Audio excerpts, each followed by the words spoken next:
लाज वाटते का? किती का शक्ती खातो तू? अरे हे सांगू नका मला. प्यायचं कारण काय तुम्ही कोण पिऊन राहिले पण? अरे मी आता तुझ्या एकदा पैसे देतो. मी तिला तेवढे पैसे मागायचा. प्रेमीची साडी का नाही? रात्री पण जमा झाली. 2 दिवस लेट होईल. इतके दिवस गेले तेव्हा काय नाही झालं. आता रात्री झाले तर लागत होते तुम्हाला. आता पुढचं बोलायचंच नाही तुम्हाला. मनानच चालू द्यायचं तुमच्या का सगळं? तुझ्या मनाचे तुम्हीच आहे का? सोडून द्या ना. काय सोडून द्यायचं? काय सोडून द्यायचं? तिला द्यायची नाही. देऊ नको. काय असं नाही काढलं का? बायको दिन नवरा दिन दोघांना नवऱ्यात ताकद नाही. तो एकटा करीन. काय गरज नाही. भेटू द्या त्याला घेतला असं ते करायचं म्हणजे कामाला नाही काय. मी काय करणार त्या फेड्यावरून मारायची काय गरज आता मारते मग मारते मी मारली दे रे तिला लावू घेतात मी तिला शब्द म्हणजे तुला झाडू घेतला. तिला कालपासून पैसे आले एखाद्याचे आपण जबरदस्ती घेतलेले इमर्जन्सी मग तिचे पैसे देणं गरजेचं नाही का? तुम्ही या पैशासाठी जीव बी घेऊ शकता हो असं कळलं मला. मग जीव घेतला मला वाटलं नाही. अरे बाबा जाऊन द्या जा तुम्ही बाहेर. हा बाहेर इथं घरात नाही राहायचं. अरे घरात राहणार नाही मला विषय फोन दे ना. त्याच्या आई बाबाला फोन करायचा. फोन राहिले एवढे काय नाही बोलू राहिले. जाऊन द्या ना बाहेर. काय नाही बोलू राहिले.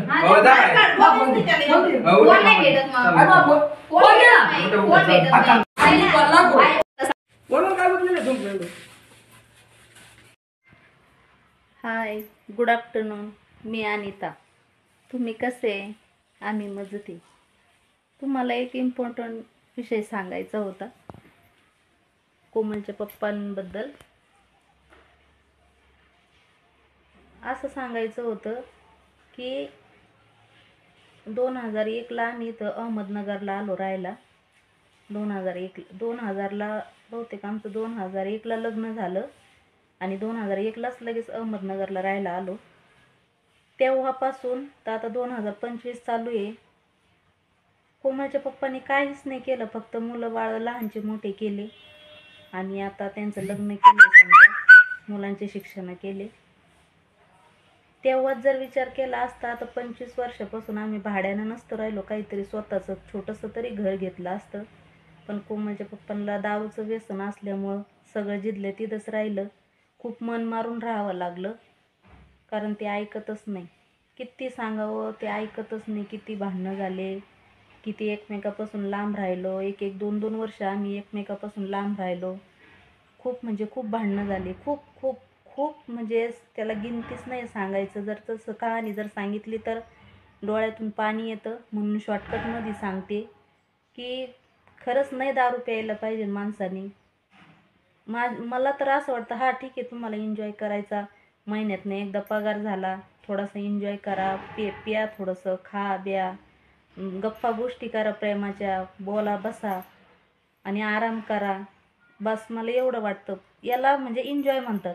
याचं रोज रोज दारू पिणं याला काही अर्थ नाही. त्याच्यामुळं कोमलच्या पप्पांनी खूप संसाराची उद्ध्वस्ती केलेली आहे.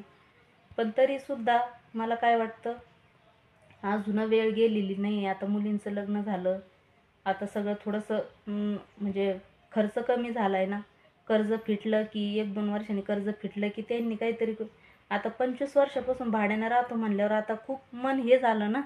आता असं वाटतं यांनी कुठं छोटंसं घर घ्यावं, स्वतःचं घर घ्यावं. ते खोपा किवत नाही, छोटंसं कवत नाही, एखादी रूम कवत नाही घ्यावं, स्वतःच्या घरात राहावं असं मला वाटतं. पण ते तसलं काहीच करत नाही. खूप मन मारून राहावं लागतं.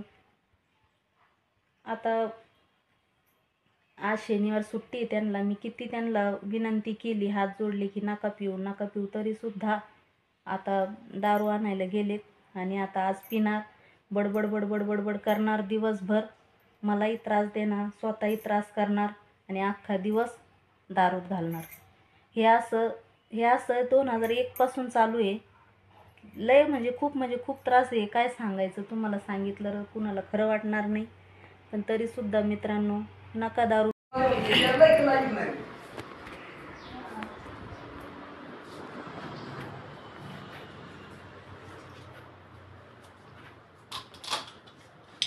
याच्यात किल्ला जिंकणार आहे काय, येऊन जाऊन तीच जे लोकायला एक लोक 10 रुपये विचार करतात तेच येऊन जाऊन तेच काय त्यात केलं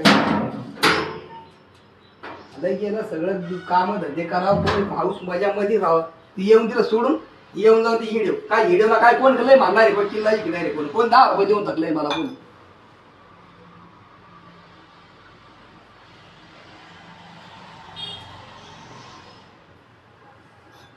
ज्याला पाठवायचं मी शेतात येत नसतो कोणाला मला काय घेऊन देणार कोणाला पाठवून ती आपण त्याला शेत मग देत माणूस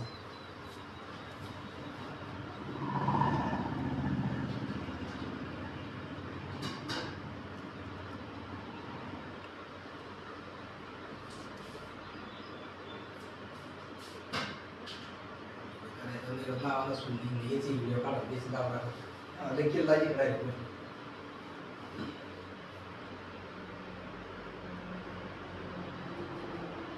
मला तर किती पैसे आले